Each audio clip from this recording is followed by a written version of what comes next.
Give us free.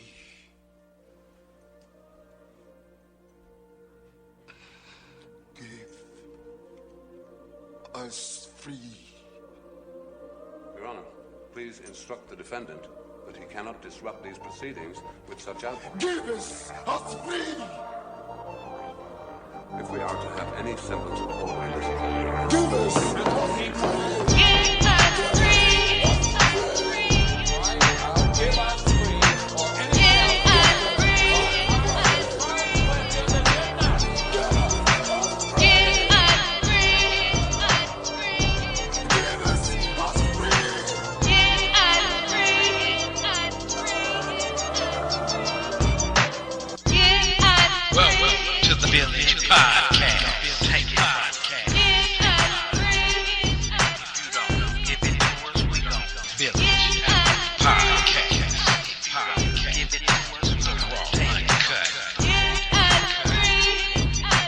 Peace, unity, and welcome my conscious and unconscious family and friends.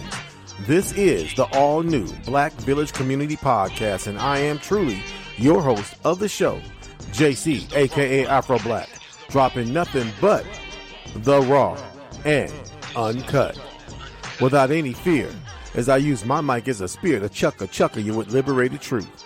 I am your host and your native soldier in the struggle. My purpose and mission for this show is first to enlighten, inform, and engage. And I want to engage with all who claim to know the truth. All truth seekers and my native family, I welcome you. This show is dedicated to all our indigenous native ancestors and to all those who've carried the mantle of truth, and to every person with the ability to throw off the chains of comfortable habit and unwarranted assumption and move in a new, liberated direction that is guided by truth and observational evidence, no matter where that direction may lead you. My main objective and purpose here is freedom, mind, soul, and spirit. That being said, welcome to the Black Village Community Podcast, and much love from our great universal goddess and mother of all, living here and above.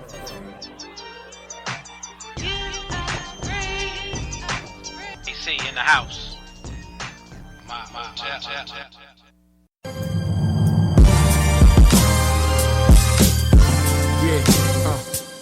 Come on. They say, please do not run too fast, stay off of the leaves. Do not play in the grass or climb the trees. You can't breathe, let alone you get stung by bees. Lord Jesus, your chest might freeze up. 13 months old with a lung disease that almost took my life twice, brought me to my knees. A system not designed for you to achieve. Police squeeze, library lies, a teacher deceives. But I rose to the top of my class like Kareem. I like the Lakers in the 80s, so worthy I'm Kareem. Not MTV, but my sweet 16s. Married the mic, a love supreme. I'm clear it was a miracle the way I wedded the rhythm. Spiritual looking back at it, a lyrical exorcism. I had for the Afro-American dream to rap for, quarterback for a professional team. I'm still standing. Yeah, I'm still here. I'm still standing.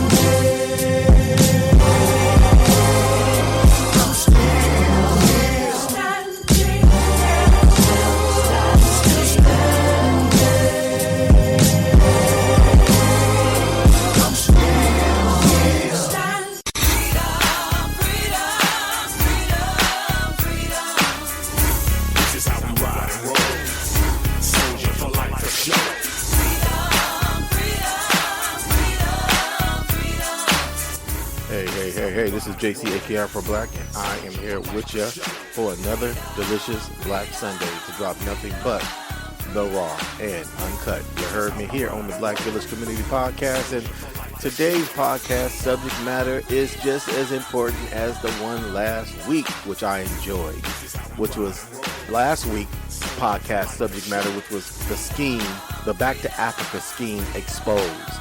Well, this is not titled the Back to Africa scheme exposed, but this is connected in some way. I mean, all my podcast topics are kind of connected, but this will elaborate on some of what I talked about last week and the week before last. And this podcast topic subject is titled Identity Reclassification by the Naturalization Act of 1870. Again, identity reclassification by the Naturalization Act of 1870. I'll be corrected on that.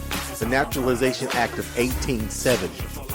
And so today's podcast topic is a very important one as I expose and explain and detail the Naturalization Act of 1870, which was a scheme, in my opinion, a scheme to get black folks, indigenous black people to, of their own will to reclassify their identities. You feel me? And so we're going to do that today. And I am not here alone. My queen is here with me to jump in on this topic and to enjoy with me as well. Queen, go ahead, identify yourself. Hello, my beautiful people. And so if you want to join in on today's podcast show, you may join us at the Conscious Table of Truth. It's a toll-free call. It doesn't cost you a dime, just a bit of your conscious time. You can chime in at 855-445-9340. You can also chime in at 857-232-0155. And don't forget the key to get to the conference door to sit at the Conference Table of Truth with us, which is 947595. Again, that's 947595. And so there are many of those today. Let me take a minute before we go into our podcast topic. But let me, to say a few more words, and I want my queen to chime in on this as well. There are many of those today who are enjoying a day called Christmas. Is that not true, Queen? That is today. Let me turn down my background music here so we can chime in on this. The Pharaoh Monarch said, we're still standing, we're still here. But yeah, as I was saying, there are many out there today who are enjoying the festivities of the white man's holiday. And without a care for the past and the history that led up to this holiday, huh, Queen? Is that not true? Yes. Yes, it is. And you got many of those out there that say, well, it doesn't matter, that was the past. Today's Christmas is all about celebration, coming together, and enjoying, the gift of giving, as they say and as they put it. But then you got those kids who are in school prior to today, the 25th of December, who are being informed by their teacher who was misinforming them that, Christmas and Thanksgiving, was enjoyed by the natives and the white men together. Total lie. And so Christmas and Thanksgiving, just as well as Thanksgiving, which is very close to Christmas as well, is not a festivity for indigenous conscious people to enjoy. It was not a festivity for our ancestors who were on the plantation to partake in, while the white man and his family were partaking in Christmas. They weren't sharing that Christmas with the plantation laborer. They was not giving gifts to the slaves. Our ancestors watched year after year after year after year after year after year go by while they were being forced to take on a new identity, while they were being forced to labor in the fields, while they were being forced, the women, to have children and to be pregnant, while they were being forced to partake in acts and activities that they knew nothing of and was alien to, while the white man enjoyed year after year December 25th with his family, while our indigenous ancestors sat in cold-infested shacks to try to huddle together and keep warm and not get sick. And now we got ignorant black folks today celebrating this white devil's holiday. And I'm just going to call it raw and uncut like that. What do you think, Queen? I think it's a matter of knowing the history of Christmas as far as it goes, but it had nothing to do with the indigenous people here of America. I mean, it was brought over here from Europe. I'm only speaking to the point that it appears that my people today have no remorse, no compassion for our ancestors of the past. Which, if it wasn't for the strength, if it wasn't for the strength, the agility, the intelligence, the loyalty, and the love and the commitment of the indigenous black woman and the indigenous black man, who held on together despite the beatings, the brutality, the rape, the incest, the forced labor, despite those things that was being done to our people, they held together. And we are here today. Yet we are now acting as if their legacy meant nothing. You feel me? And so, I didn't want to spend time talking about this. My point is that I don't celebrate Christmas. I really think black people should think twice to care about what they're doing, to dive into and educate themselves about what they're doing, to find out the truth of what they're partaking in. And that's something that a lot of ignorant black people don't do. And that's why the word ignorance exists, because of not knowing and not being aware. And in a lot of cases, our people allow themselves and make themselves ignorant. It's almost as if they don't want to know. What do you think, Queen? True. I do know that people tend to say, well, they don't care about that now because that isn't happening through today. That's not why we do something today. But these are same people, if they knew who they were, their roots, their heritage, they would not be partaking in some of the holidays and festivities that exist today. And these holidays, in my opinion, these white man European holidays, in my opinion, have a whole lot to do with reinforcing the assimilation process that they wanted. Because the whole point of identity reclassification is that they wanted the indigenous and they wanted the hybrid Native American to assimilate into a European way of living, a European way of thinking. They wanted the indigenous and the native. And I say the native, I'm separating the native because the native have taken on and have continued a lot of our indigenous traditions. I said a lot, not all, because also these modern Native Americans have assimilated to a patriarchal perspective and have taken a lot of matriarchal indigenous cultures and traditions and practices and has brought patriarchy into it and have reorganized a lot of our traditions, our ancient ancestral traditions. That's a fact. Is that not true, Queen? Absolutely. And so, but thank the Great Mother that they have held on to a lot of the aspects that they have held on to, which gives us a seed of truth and a seed of enlightenment to know what our heritage is all about. But my point being is that, we have to care about who we are. We cannot allow the system to dictate who we are. So this leads into our podcast topic, which is identity reclassification by the Naturalization Act of 1870. And a lot of people, I haven't heard anybody really speak on the Naturalization Act in the essence of detail.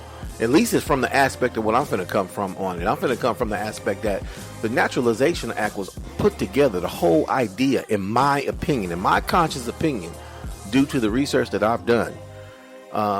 In my opinion, the Naturalization Act was put together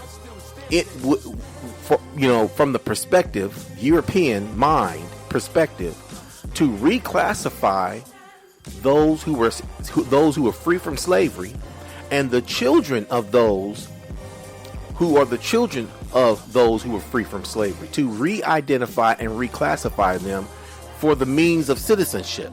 In other words, if you want to be a citizen of America, if you wanted to be a part of this white man's world called America, if you wanted to be a citizen of the white man's, his new imaginary world that he's created, that he's making a reality, then you must follow these procedures and you must go through this protocol and you must reclassify yourself as this person to be considered a citizen. So let's read some of this to see if what I'm talking about is true.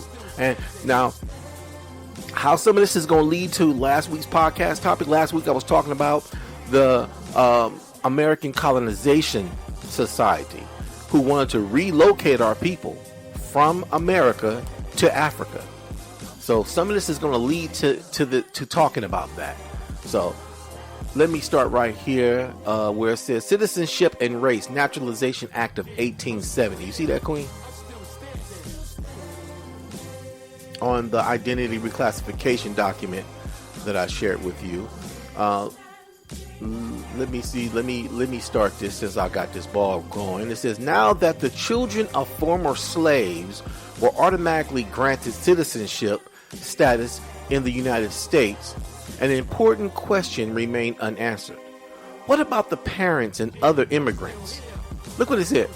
It says, what about the parents and other immigrants? They're preparing this already, calling the slave who is now free, in so many words, an immigrant. Now you might say, no, he didn't say the slave was an immigrant because he said about the parents and other immigrants. Well, I want you to know the Naturalization Act of 1870 was put together specifically for the slave. So let me finish reading, and we shall see. Following the passage of the 13th Amendment of 1865, which abolished slavery, the 14th Amendment conferred citizenship on the formerly enslaved Congress. Excuse me. The 14th Amendment conferred citizenship on the formerly enslaved. Congress passed the Naturalization Act of 1870, while the 1870 Act ushered in a right for blacks to naturalize. Overall, the act held only limited promise of equality in the United States. It provided only for the naturalization of whites and persons of African descent. So I guess that's where that immigrant part come in at. They say, what about their parents and other immigrants? So the other immigrants must be the white folks who are immigrants. Okay, so let me finish reading this right quick. They say the naturalization of whites and persons of African descent, and continued to exclude Asians and Native Americans from citizenship. Now here's a part right here. Okay, naturalization of whites and persons of African descent. Here they preparing it right here. They preparing it of African descent, and this is continue to exclude Asians and Native Americans from citizenship. Moreover, the law became symbolic for blacks as their claims to legal citizenship, and seemingly trumped by social and political subordination and physical backlash. Now, let me get into another part of this as well to break down what I'm talking about as well, because that's just one part of the Naturalization Act. Let's go down to the actual part of the Naturalization Act itself. Eventually, by 1887, they did come up with the Naturalization Act for those who they considered Native American. I got another one I also want to share, which is called the Treaty with the Cherokee of 1866, which also explains something. But while I'm looking up some more information that I thought I had that I don't have on my page, let me put in an audio cast that I want to share with the community as well, because I had audio cast here as well. I'm going to play of Brother Nasir of the Turtle Gang, dropping truth and dropping knowledge on our identity while I go pull up some information that I thought I had on my document that is not sitting on my document. So let me play this and we shall be right back. Rather than kill us all off, they just gonna re-educate us. This is why our grandmothers tell us, oh no, baby, we got Cherokee in us. Right? Every one of our grandparents. Everybody's grandparents said that back in the day. Everybody. Yeah. But education taught us, oh, they trying to be something they not. We did. We thought it was a joke. Like, man, get the fuck out of here. We ain't know it. Like, yeah. We ain't that. Yeah, all the time. Yeah. Exactly. So when we start understanding that grandma knows what she's talking about, right? See, the thing is, you got Big Mama. Big Mama run the house. But Big Mama gonna have her sons deal with the day-to-day rulings, deal with the day-to-day situations, right? So we don't see Big Mama. We only see the uncle come for us. You know what I mean? We only see, like, it's the same thing as when you mess up and your mom says, when your father get home, he coming to see you, right? So Just if you think of father in terms of the governments and Big Mama being the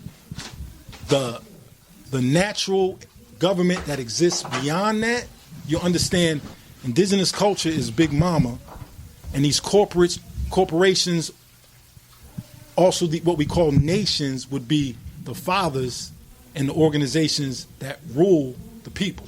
See what I'm saying? So we're dealing with a governmental form that is mimicked by the three-branch system, right? You got the judicial, legislative, and the executive. That's all mimicking what we call turtle, wolf, and turkey, which are three branches of the government, indigenous government. Right. That all comes out of understanding the role that the hypothalamus, the pituitary, and the pineal gland play in your mind. If you study those three, you'll understand aspects of government, because that's how you govern yourself. Right. See what I'm saying? Right. So all this comes from all the ancient wisdom that we can talk about of Africa, Turtle Island. All this comes from observing nature, right? So this is how we learn these things, and then we codify them in what we call law of government. Study the lion pride. You'll see that the women run everything. They even hunt. The men just eat and protect. See, they eat first so they can have the strength to protect them from everybody else. But we see the male eat first, and we think it's because we run shit. Nah, we don't. Go watch a documentary on the lion pride. What you will see is the women run everything, and when the male lions reach a certain age, they have to leave. They can't stay there no more. The only lions that can stay in the territory are the females, because they have inheritable right. And this is where we get it from. Why you think white women was running around with the beehive hairdo? Study the bee colony. We already know who run that, because these are indigenous rights that you can find in human beings, in animals, and in nature, right? You're not going to find no man at the head of nothing. You're only going to find that in modern times. You're only going to find that in governments that go unaccording to nature. This is why you'll find all throughout history brother against brother killing each other for rule, right? Based on the indigenous way of governing yourself, the elder clan mothers elect a man to be the ruler. That was Brother Nasir dropping conscious truth, as you heard him say. How we've actually he started out his conversation talking about how we have not listened to our elders who told us who they were. A lot of our elders and our grandparents who told us who they were, and we paid no attention, told us that they were not African, that they were Native American, and we just kind of shooed it off. So I played that's Brother Nasir of the Turtle Gang, dropping a little bit of conscious Native knowledge, and I had to play that right quick as I delved into some of my documentation to get some things in order that I thought I had in order. But let me first say here, according to about the Naturalization Act of 1870, let me first say this, okay? The American Colonization Society, which was a group of white men who formed an organization that they called the American Colonization Society in 1816. The whole point of this group was to send indigenous black people to Africa. Now, mind you, this group came together and put this organization together in 1816. Keep in mind, black folks was freed, or so-called physically freed, by Abraham's written Emancipation Proclamation, which was sent through Congress in 1864, passed and made law by 1865. Now look at a lot of things happened in the 1800s. A lot of things was going on, and the white man was scrambling and moving fast and manipulating, and at the same time wars were going on, and they were still taking land from our people. But I find it quite odd that 5 years after the Emancipation Proclamation, they come up with the Naturalization Act in 1870. And Queen, did you ever get your document up? Which one is it? The one on Naturalization Act of 1870, where it says Citizenship, Race, and the Naturalization Act of 1870. because I want to I read it already. I want to reread it because now I can actually explain what I wanted to explain. Because the Naturalization Act is tied to the 13th Amendment in the Constitution. And so that's very important to understand, that when you read the Naturalization Act, which was to make you a citizen, and then when you read the 13th Amendment, okay, let me reread again, the Naturalization Act of 1870. Now that the children of former slaves were automatically granted citizenship status in the United States, an important question remained unanswered. What about their parents and other immigrants? Following the passage of the 13th Amendment, which abolished slavery, the 14th Amendment conferred citizenship on formerly enslaved. Congress passed the Naturalization Act of 1870, while the 1870 Act ushered in a right for blacks to naturalize. Overall, the act held only limited promises of equality in the United States. It provided for only the naturalization of whites and persons of African descent.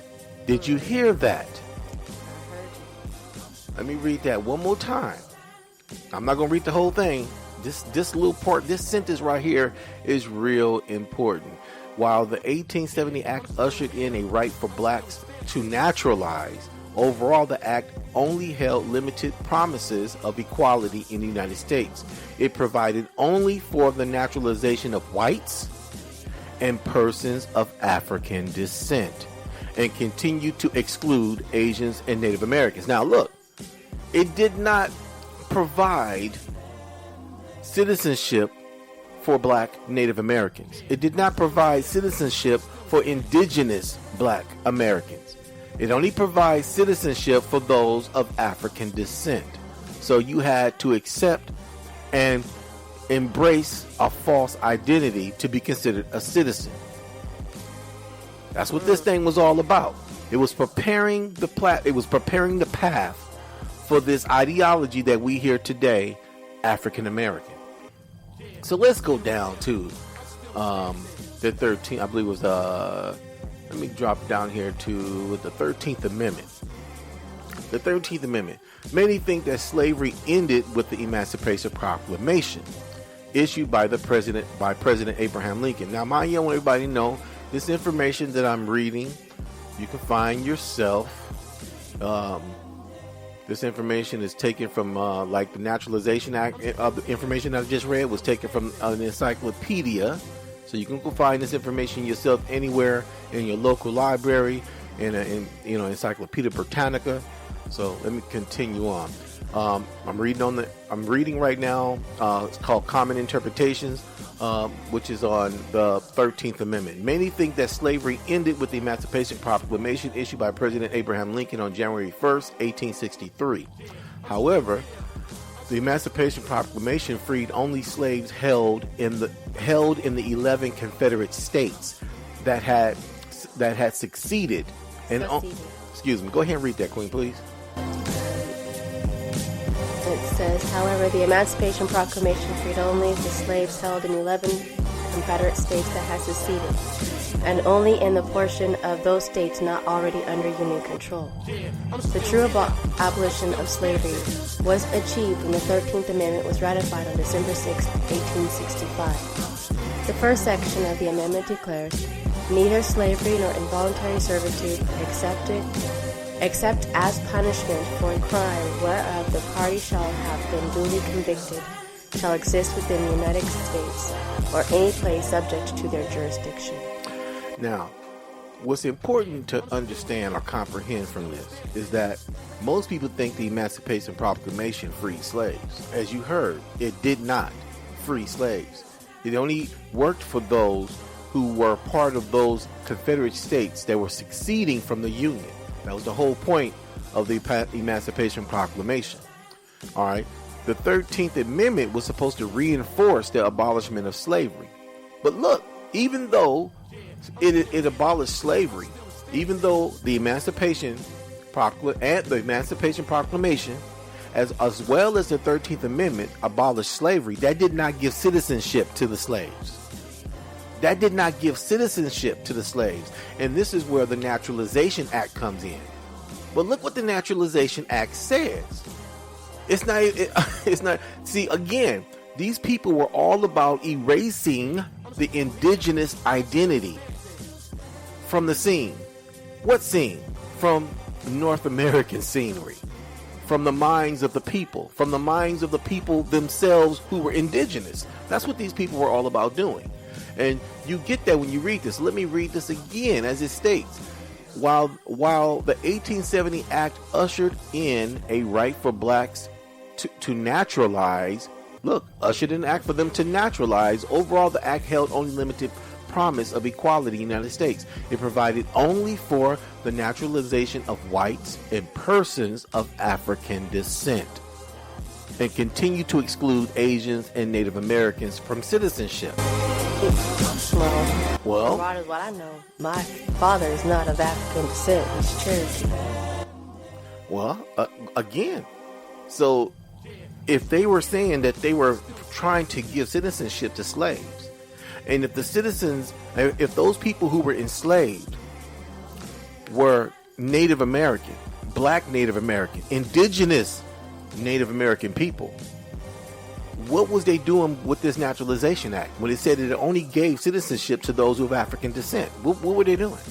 These people who were enslaved were not of African descent.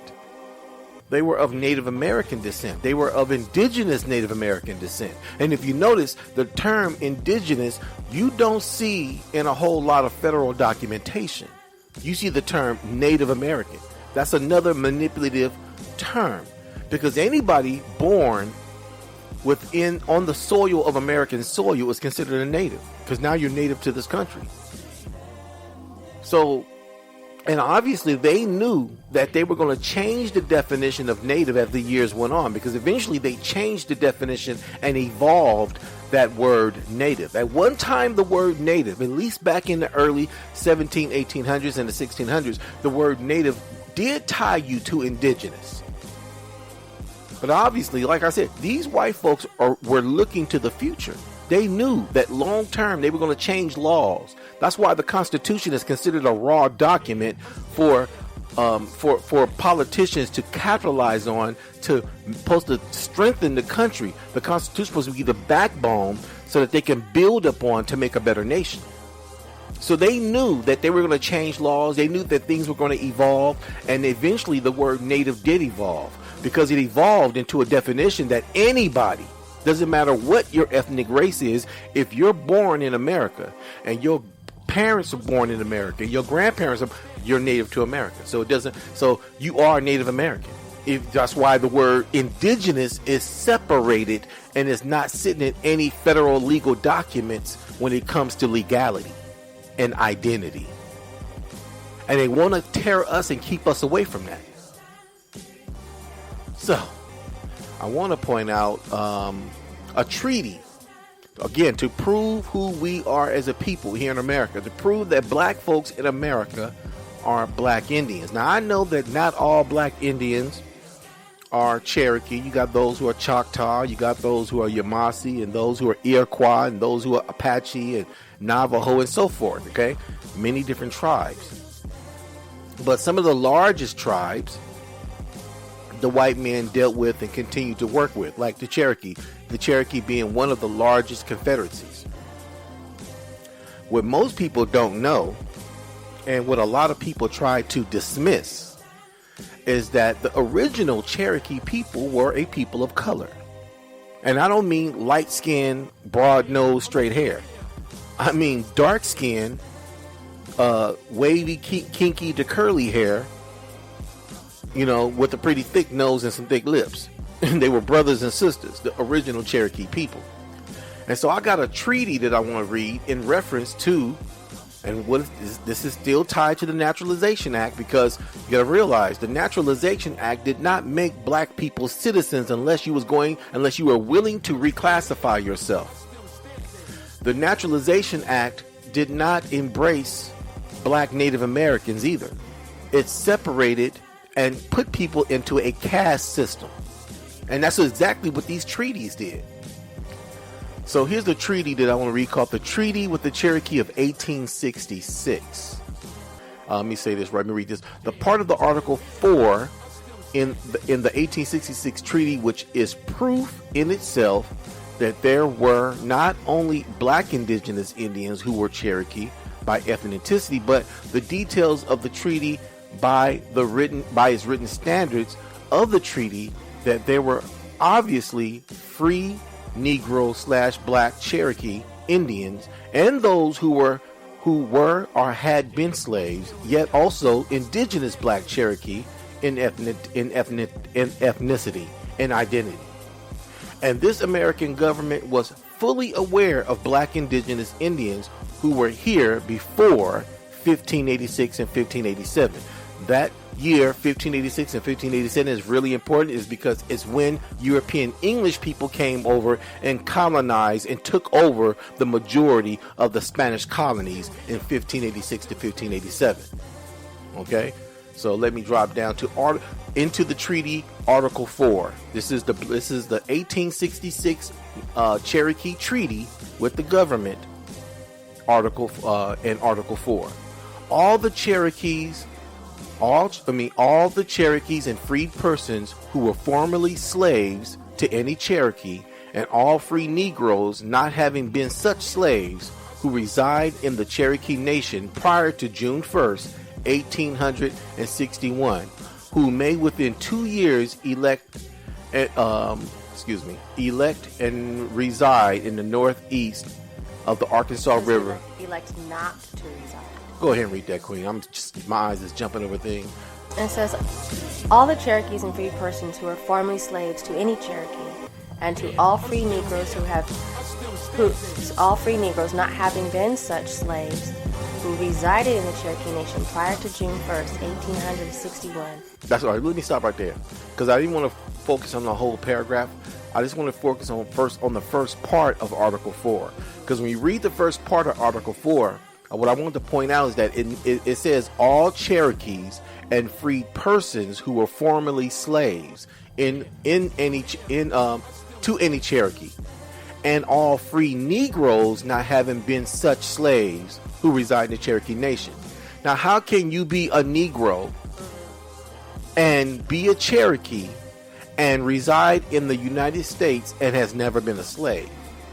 Now, mind you, if you really pay attention to this, they're talking up to this article. This treaty, and this Article 4 in the Treaty of 1866 with the Cherokee Nation and the U.S. government. You can obviously see that this is written to black Indians, because it says all the Cherokees and persons who were formerly slaves to any Cherokee. And all free Negroes not having been such slaves, meaning you've never been a slave, but you live with the Cherokee Nation. But you live within the Cherokee Nation. So they had to have been. How you gonna be a free Negro and live in the Cherokee Nation? So basically, they had to have been raised with the Cherokee Nation. They had to have been Cherokee themselves, and they had to have been black. Okay, so let me go down to Article 9. You see Article 9 there, Queen? Yep. Read that, please. It says, the Cherokee Nation having voluntarily, in February 1863, by an act of the National Council, forever abolished slavery, hereby covenant and agree that never hereafter shall either slavery or involuntary servitude exist in their nation, otherwise than in the punishment of crime, whereof the party shall have been duly convicted in accordance with laws applicable to all the members of said tribe alike. They further agree that all freedmen who have been liberated by voluntary acts of their former owners or by law, as well as all free colored persons who are in the county at the commencement of the rebellion and are now residents therein, or who may return within 6 months, and their descendants shall have all the rights of the native Cherokees, provided that owners of slaves so emancipated in the Cherokee Nation shall never receive any compensation or pay for the slaves so emancipated. Now, this is a good one. Me and my queen was talking about this earlier, and I mean, if you pay attention to what she just read, It was basically giving specific regulations, procedures, might I say, of those who were slaves to Cherokee. And to prove that these brothers and sisters who were slaves were nothing but black Indians themselves, and in most cases were Cherokee Indians by ethnicity, by birth, if not all of them, is to prove the fact that back during the time when the white man on the plantation had slaves, and due to the fact that a lot of the plantation owners had lots of slaves, and they were concerned about their loss. They were concerned about, because most of them, they bought these slaves. These Indian slaves were bought, by those who went and hunted slaves. And so they were concerned about their financial loss by losing their slaves and by slaves leaving the plantation. Well, the U.S. government compensated those plantation owners. They got compensated for each and every slave that was free due to Emancipation Proclamation. Well, in this instance, the government is telling them that they're not going to get compensated. Well, why wouldn't they get compensated? If these Cherokee people had slaves and ran plantations, why wouldn't they get compensated for the slaves that worked for them? The first reason why they wouldn't get compensated is the fact that they were already indigenous native Cherokee people. Okay? And the second reason why they wouldn't get compensated is that they were living as a part of the Cherokee family, because the Cherokee did not practice chattel slavery, even though the white man was encouraging them to practice this type of form of slavery. The Cherokee would not practice chattel slavery on their own people. They wouldn't practice chattel slavery at all. And so they didn't get, the government wouldn't compensate them. They wouldn't compensate them. Not because they wouldn't treat slaves as chattel, because they married into and allowed the slaves to marry into their people. They became one people. So let me read it again. It says, they further agree that all freed men who have been liberated by voluntary act of their former owners are by law, as well as free colored persons who were in the country at the commencement of the rebellion and are now residents therein, or may return within 6 months, and their descendants shall have all the rights of the native Cherokee, provided that owners of the slaves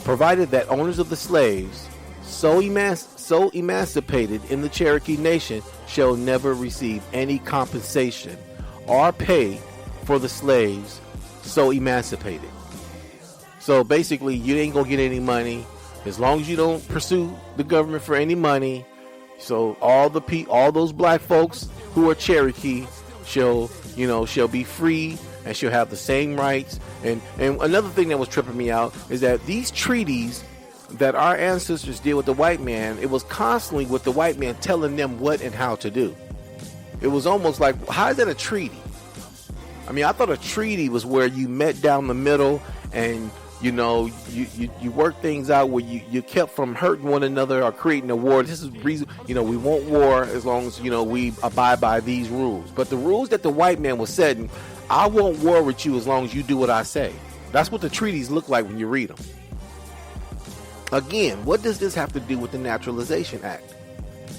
Well, again, the whole point of the Naturalization Act was to force black people to embrace African descent. And putting harsh regulations, as they were doing in these treaties, to separate dark-skinned natives from light-skinned natives. And also to pressure those who were in the Native American reservations, those who were to pressure them to also to push out black Native Americans. They were doing this. This is one form, by telling them that you won't get paid or don't ask for any money for your former slaves, once they're free, and they're going to be a part of your people anyway. So, don't ask for any money. Again, their way of trying to force identity on a people, because back then, if you wanted to work, if you wanted to get anything from the government, if you wanted to move around, You know, your identification was important. And this explains the reason why so many black folks who were Native American took on the identity of Negro, because it felt like they had no choice. They couldn't look to the reservations because there's a lot of reservations that were basically complying with the government, complying with white supremacy to push out black folks who were Indian, to push them out and say they weren't Indian, that they were black and that they were African. And so those who were pushed out, for them to survive and to take care of their families, if they claimed they were Indian, they were either killed or mistreated, treated even worse. So for them to survive, they had to take on this identity that wasn't their identity of African descent, claiming something that they knew that they weren't, just to survive, just to avoid persecution and brutality by the mass populace of that time. What do you think, Queen, so far? Well, it's a lot of information to take in. Never knew a lot of this stuff until we started talking about it a couple of days ago. And it just looks as when I read the Naturalization Act and when I was reading parts of the treaty, it's definitely showing that it was a forced identity change. You either comply with this or you're just out of luck. Well, also, yeah, exactly. I mean, not to speak to the fact you had some microphone issues a few minutes ago. I don't know why I feel. I'm glad you got that together, but if you scroll down to the bottom, you'll see that I have something called the Dawes General Allotment Act of 1887. Again, this was a way that they were trying to separate the dark skin or the brown skin or the dark complexion or the colored Native American from the light skinned Native American. The Dawes General Allotment Act was all about how the white man allotted property out. And this is tied to the Dawes Rolls list, because you remember in the Dawes Rolls list, those who were dark-skinned Native American, they made them take the name freedmen, and you know, if they want to be on the reservation, if they want to go with the rest of the Native Americans live on the reservation, they had to take on the last name freedmen, and they were not allowed to own any land. The white man basically gave land allotment to whites and those who they considered fell under the category of white, which were light-skinned Indians. Those with the broad nose and narrow nose and straight hair and very, very light skin. So they allowed them to own land, and even though the land that they had got taken from them anyway. But my point being is that in the beginning of this so-called Dawes General Allotment, that's what was going on. I'm going to read more into it. I don't want to go too deep into the Dawes General Allotment Act because I want to do some more studying and researching on it so I can break that down. But that's what some of that was all about. Now, when you get down to the Native American land sold under the Dawes Act, that's a part of that too. I don't want to talk about that right now either. But basically, that's what these white devils were doing, you know. And I want to reiterate something that a lot of black people are not paying attention to. I said this before. White folks know who we are. It's us who don't know who we are. Now, am I saying that all white people know who we are? No, I'm not saying that.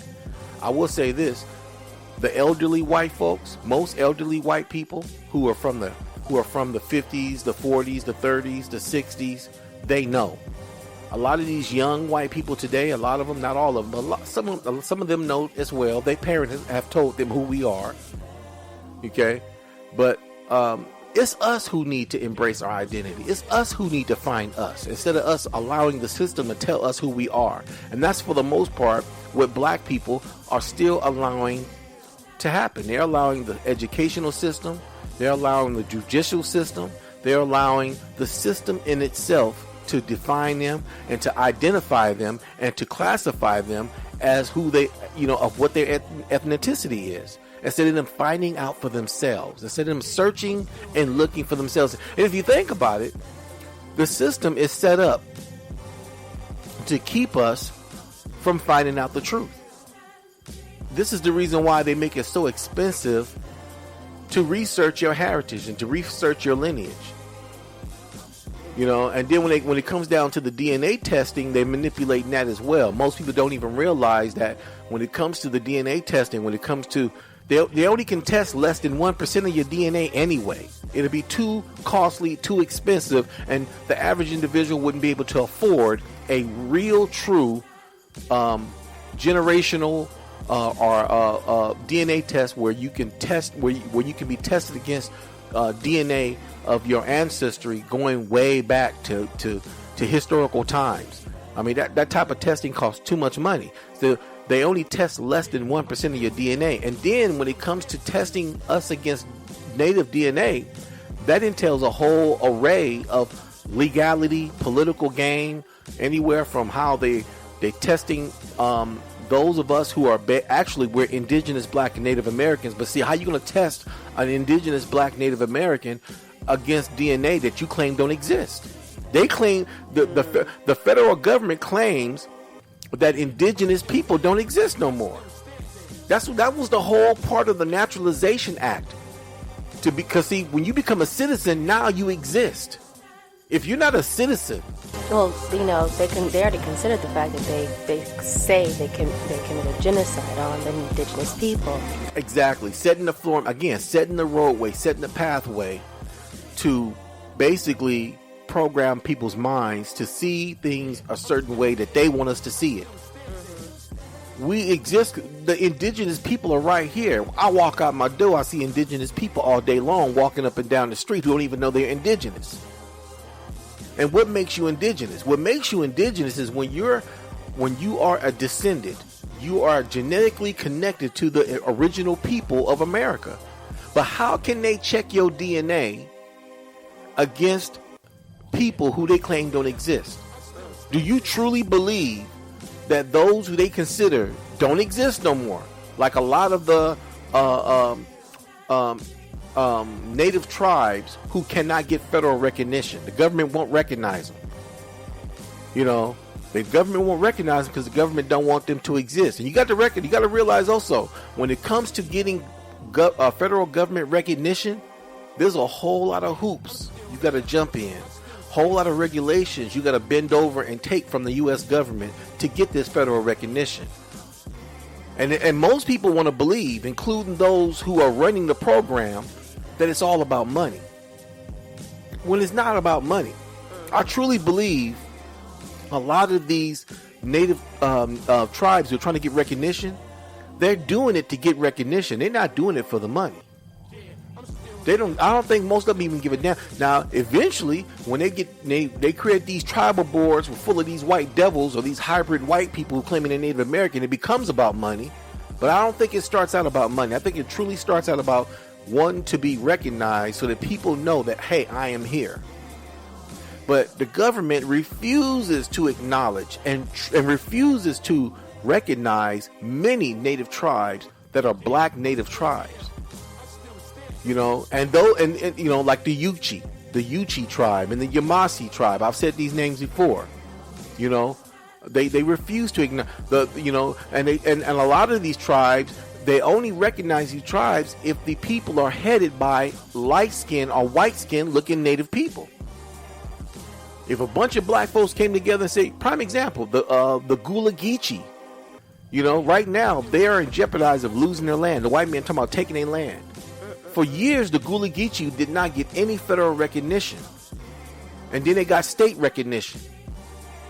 But for many years, the Gula Geechee tribe are truly a Native American and African people who came together. These people are descendants of two groups of people who came together, Africans and Native Americans, who preserved and created their own language, created their own culture, and they're real people that were created out of slave interaction.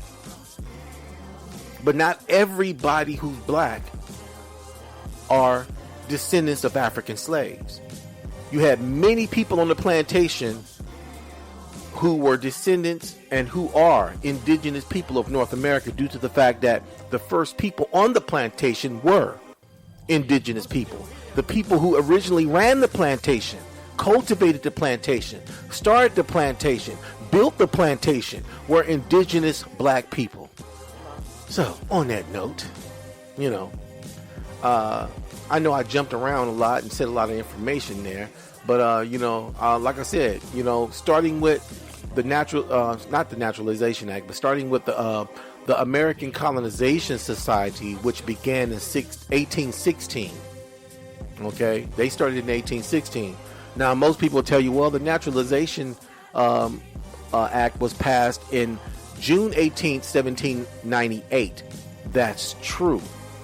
But that was for regulation of white immigrants that was coming to the U.S. at that time, and they wanted to actually calculate numbers on the numbers of white immigrants that were coming into the country back during that time.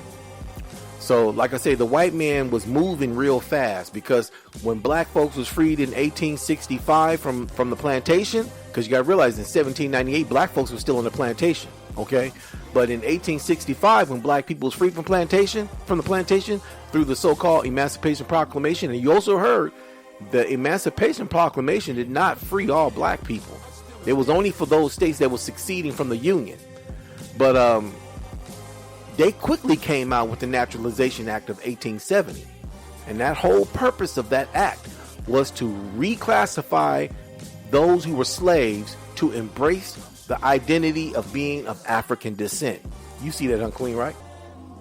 So, on that note, I'm running out of time. I do want to play. You know what? I'm going to play this audio cast. I'm going to play it again. I love when I hear Brother Nasir say this, and so I want to play this because it's, Brother Nasir is dropping it. He's dropping it. So let me play this. You go to a reservation, you see poverty, you see churches, and you see liquor stores. When you go to any hood, you see poverty, you see churches, and you see liquor stores. So what make you think you're not on a reservation? Right? So all these achievements that we ascribe to African Americans, these are achievements by Native Americans who had to take on an identity of being African American because they was hanging us. But you think they was hanging people because they was Africans. Africans just want to go home. Nigga from here want to take his shit over. But you think they was hanging people because they was Africans. Africans just want to go home. Nigga from here want to take his shit over. There you go. I just had to play that right there again. Tell you who we are. Africans want to go home, but niggas here want to take this stuff over. Brother Nasir said that, and that's the real. That's the truth. So, again, I didn't get a chance to say. I'm going to say this again. You can always join the Black Village. I didn't open up my conference room today, and the reason why I didn't open up the conference room today is due to the fact that it's the white man's holiday, and I know a lot of my people acknowledge this day. And if they don't acknowledge this day as a holiday that they observe, a lot of their family members and friends do. So they kind of end up caught up in it some way, shape, or form anyway. So I wasn't expecting anybody to join me in the conference room. So I just, I didn't open up the conference room. So if you're wondering why the conference room is not open, I didn't open it for that reason. I didn't want to open up a conference room and it's just sitting there for no reason at all. You feel me? So, on that note, we will be back. We will be black every delicious Black Sunday, dropping nothing but the raw and uncut here on the Black Village Community Podcast. Queen, you have any last words before we head out of here at the perfect time? I'm surprised. Most of the time we up out of here, it's like 20, 30 minutes after, the hour. But this time we getting up out of here on time, and I hope I didn't confuse anybody, sharing this information as I was trying to convey it. All I'd like to say is, there is a lot of information, and we were trying to get a lot in all at once. So my peoples, go look up the Naturalization Act of 1870. Look at the peace treaty signed by the recognized Native tribes, and look at what they have tried to been doing over the past ages. It's all lined up together to point out, just to drag the Native, Indigenous Black people away from a homeland so they cannot claim it. That's true. I couldn't have put it in the finest words myself. You put it in fine words, Queen. That's what these fools are trying to do. They want us to forget our heritage. They want us to forget who we are. They want us to forget our ancestors. They want us to forget our traditions and cultures. They've already taken away our language. They've taken our language away. you know, and all that. When you read the Willie Lynch letters, the Willie Lynch letters was not put together for the African. The Willie Lynch letters was put together for those indigenous natives who would not break down, who would not give in, who would not assimilate. You got to wake up, people. Again, the Willie Lynch letters were not put together for the African. They knew once the African got here, he wasn't going nowhere. But the indigenous Native American, the indigenous Black American, the indigenous, he knew he was at home. She knew she was at home. She was not going to give up her tradition. She was not going to give up her identity. And so they had to find a means to break us down. And that's what the Willie Lynch letters were for. It was actually for the plantation owner to break down the indigenous so that they would assimilate. So we got to wake up, people, to who we are as a people. We got to realize the truth, embrace the truth, stop embracing a lie. We are not African. So on that note, I got to go. I will be back. I will be black. You can always join us here on the Black Village. Doesn't cost you a dime, just be your conscious time. You can chime in at 855-445-9340. You can also chime in at 857-232-0155. And the conference key to get through the conference door, 947595. And so I will be back next week to drop nothing but the raw and uncut. And I got to get out of here. I got to go. I will be back, and I will be black. May the great mother bring us together under the wings of her peace and her love. And, may we, embrace truth. That's what we got to do, people. Embrace truth. I got to go. Bye. Peace. See ya. Yeah, I'm still here. I'm still standing.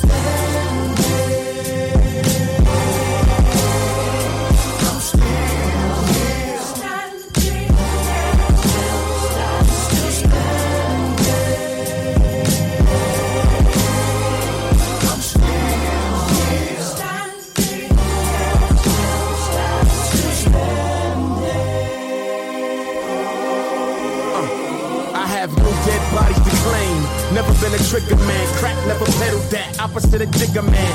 Double my expectancy. Can you believe it? Look, no bullet wounds, not paraplegic. Still standing like the Pledge of Allegiance. Moves made both emotional and strategic. My heart disintegrated in a million pieces. Listen, that's life. Deal with it. Press reset. Download pain. Write a thesis. Perform for millions. Brazilian visas. Transcontinental indigenous divas that speak multiple languages for unspeakable reasons. And still there are places that I've never been. Like the Statue of Liberty, my knees will never bend. Except for when I'm speaking to God, it feels like halftime. I'ma reach for the stars. I'm still standing. Still standing.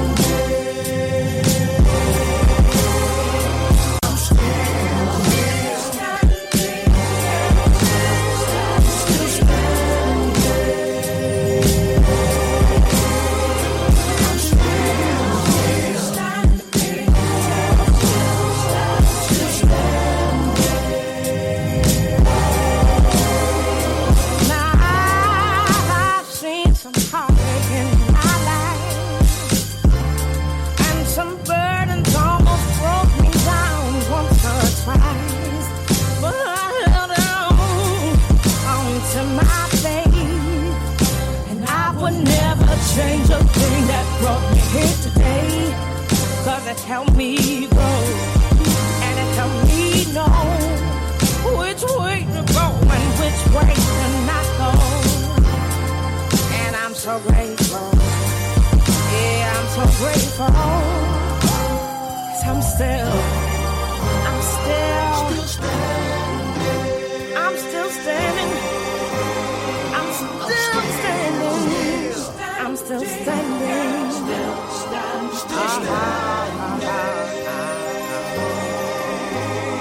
I'm still standing.